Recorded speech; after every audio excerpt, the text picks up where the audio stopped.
ગોડાદરામાં માત્ર 1000 રૂપિયાની ઉઘરાણી માટે યુવકની હત્યા. પોલીસે જીવના જોખમે પીછો કરી 7 આરોપીઓને દબોચી લીધા. સુરત શહેરના ગોડાદરા વિસ્તારમાં માત્ર 1000 રૂપિયાની સામાન્ય ઉઘરાણી બાબતે થયેલી યુવકની ઘાતકી હત્યાના કેસમાં પોલીસને મોટી સફળતા સાંપડી છે.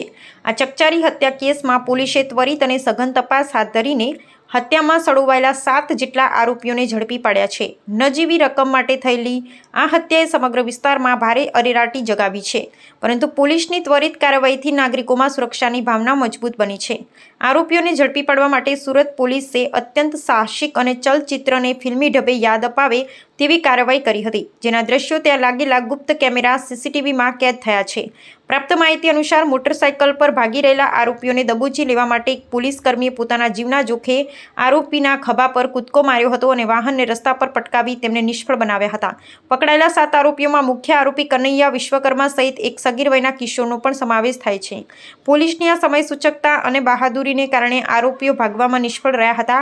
એટલું જ નહીં, પરંતુ તેમની પાસેથી જીવલેણ અને ઘાતક હથિયારોનો જથ્થો પણ જપ્ત કરવામાં આવ્યો છે. હથિયારો સાથે ઝડપાયેલી આ ટોળકીને સમયસર પકડી પાડી પોલીસે ભવિષ્યમાં બની શકનારી અન્ય કોઈ મોટી ગુનાહિત ઘટનાને પણ નિવારી દીધી છે. હાલમાં મુખ્ય આરોપી કનૈયા વિશ્વકર્મા સહિત તમામ અસામાજિક તત્વો સામે કાયદેસરનો ગુનો નોંધીને પોલીસે વધુ સઘન તપાસનો ધમધમાટ શરૂ કર્યો છે.